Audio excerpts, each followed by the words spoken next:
CEOs will have made the average worker's pay by 11 o'clock in the morning on January 2nd.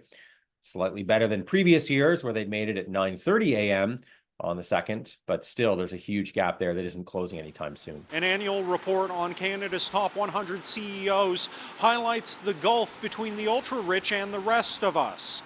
According to the Canadian Centre for Policy Alternatives, the top 100 CEOs have already taken home more than most of us will earn all year.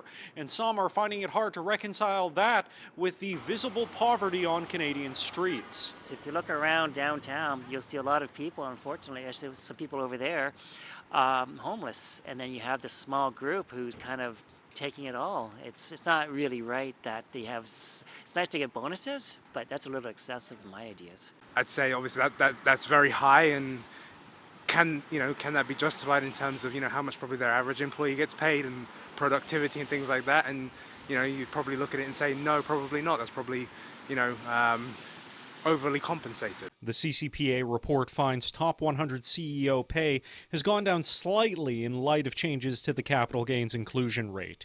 Now the top 100 earn 210 times what the average worker does, compared to 243 times the average worker's salary in previous years.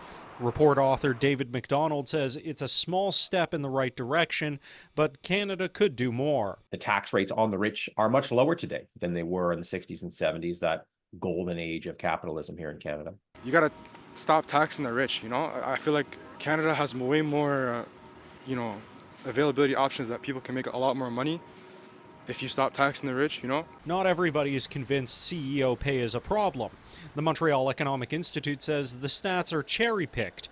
It says with over 1 million companies in Canada, looking at the top 100 isn't representative. It adds that while people may be falling behind, it isn't because of the top 0.008%. People feel like they are not getting ahead, and that's absolutely true. CEO pay is not a reason why they're not getting ahead, though. It might be very popular to point it as a culprit.